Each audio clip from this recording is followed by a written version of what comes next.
పహల్గాం ఉగ్ర దాడిలో చనిపోయిన వారి భౌతిక కాయాలకు AP deputy CM Pawan Kalyan నివాళులు అర్పించారు. ఉగ్రవాదులు ఎక్కడున్నా నిర్దాక్షిణ్యంగా ఏరి పారేయాలని వార్నింగ్ ఇచ్చారు.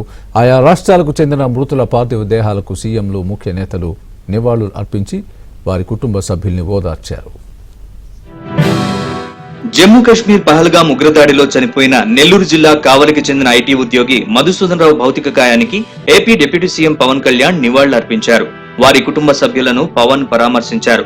అనంతరం విశాఖకు చెందిన రిటైర్డ్ బ్యాంక్ ఉద్యోగి చంద్రమౌళి పార్థివ దేహానికి పవన్ కళ్యాణ్ నివాళులర్పించి వారి కుటుంబ సభ్యుల్ని ఓదార్చారు. అధైర్య పడొద్దని, ప్రభుత్వం తరపున అన్ని విధాలా ఆదుకుంటామని మధుసూదన్ రావు చంద్రమౌళి కుటుంబ సభ్యులకు భరోసా ఇచ్చారు. ఉగ్రవాదులు ఎక్కడున్నా నిర్దాక్షిణ్యంగా ఏరిపారేయాలని అన్నారు. జమ్మూ కశ్మీర్ అభివృద్ధిని తట్టుకోలేకే ఇంతటి కిరాతకానికి ఒడిగట్టారని పవన్ ఆగ్రహం వ్యక్తం చేశారు. కశ్మీర్ ఉగ్రవాదులు చాలా కిరాతకంగా టార్గెటెడ్ కిల్లింగ్ చేసిన విధానం కుటుంబ సభ్యులతో మాట్లాడాను. వారి క్షణంలో అడుగుతుంది, వాళ్ళు ఇంకా నమ్మశక్యం లేని పరిస్థితిలో ఉన్నారు. కిరాతకంగా ఎంత దారుణంగా చంపారు. తిరిగి అలాంటి పరిస్థితులు పునరావృతమైనది చాలా చాలా బాధ కలిగిస్తా ఉంది. కొన్ని అంశాలు ప్రత్యేకంగా ఆవిడ తెలియజేశారు. వారి అమ్మాయి కానీ వారి అబ్బాయి కానీ వాళ్ళ పడ్డ క్షోభ చాలా చాలా వివరంగా తెలియజేశారు. జ్ఞాపకాలు చిన్నపిల్లడి ముందు జరిగింది, కూతురు బిడ్డ ముందు జరిగింది. భారతదేశం ఎప్పటికీ మర్చిపోలేదు. ఉగ్రవాదులు ఎక్కడున్నా సరే నిర్దాక్షిణ్యంగా ఏరియా. విశాఖకు చెందిన చంద్రమౌళి మృతదేహానికి ఏపీ సీఎం చంద్రబాబు నివాళులర్పించారు. విశాఖ ఎయిర్పోర్ట్ ఆవరణలో ప్రత్యేకంగా ఏర్పాటు చేసిన పోడియంపై ఉంచిన మృతదేహంపై స్వయంగా జాతీయ పతాకాన్ని కప్పారు. చంద్రమౌళి కుటుంబ సభ్యులతో మాట్లాడి వారిని ఓదార్చారు. కశ్మీర్లో జరిగిన ఉగ్రదాడుల్ని దేశంలో ఉన్న ప్రతి ఒక్కరూ తీవ్రంగా ఖండించాలని చంద్రబాబు అన్నారు. టెర్రరిజాన్ని కేంద్రం ధీటుగా ఎదుర్కొంటుందని చెప్పారు.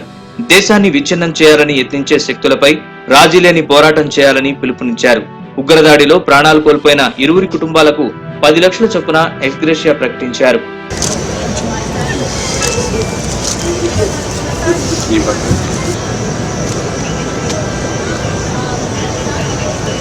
పహల్గాం ఉగ్రదాడిలో చనిపోయిన భరత్ భూషణ్ మృతదేహానికి సీఎం సిద్ధరామయ్య నివాళులర్పించి వారి కుటుంబ సభ్యుల్ని ఓదార్చారు. బెంగళూరులో భరత్ భూషణ్ అంత్యక్రియలు ముగిశాయి. కుటుంబ సభ్యులు, బంధువుల అశ్రునయనాల మధ్య భరత్ భూషణ్ అంత్యక్రియలు నిర్వహించారు. తన తండ్రి భౌతిక కాయాన్ని అంత్యక్రియలకు తీసుకెళ్తుండగా 3 ఏళ్ల కుమారుడు రోధిస్తున్న దృశ్యాలు అందరినీ కలిచివేస్తున్నాయి. తమ వద్దకు వచ్చిన ఉగ్రవాదులు కళ్ల ముందే తన భర్తను కాల్చేశారని ఆయన భార్య కన్నీరు మున్నీరయ్యారు. తనకో 3 ఏళ్ల కొడుకు ఉన్నాడని, దయచేసి వదిలేయండని బతిమాలినా ఉగ్రవాదులు కనికరించకుండా కాల్చి చంపారు. భరత్ భూషణ్ తో పాటు ఉగ్రవాదుల దాడిలో శివమొగ్గకు చెందిన మంజునాథ్ చనిపోయారు.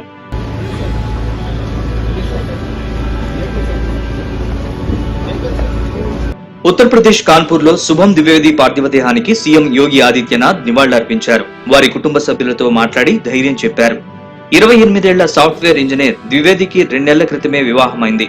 లక్నోలో సుదీప్ న్యూపానే మృతదేహానికి యోగి నివాళులర్పించారు. ఉగ్రదాడిలో ప్రాణాలు కోల్పోయిన కుటుంబాలకు ప్రభుత్వం అండగా ఉంటుందని హామీ ఇచ్చారు.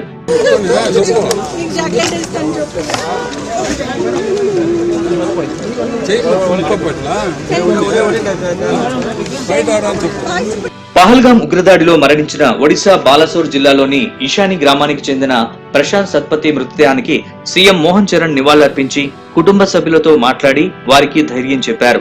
వాళ్ల కుటుంబానికి 20 లక్షల ఆర్థిక సాయం ప్రకటించారు. ప్రశాంత్ భార్య ప్రియదర్శనికి ప్రభుత్వ ఉద్యోగం ఇస్తామని హామీ ఇచ్చారు. అంతేకాకుండా వారి కుమారుణ్ణి చదివిస్తామని తెలిపారు.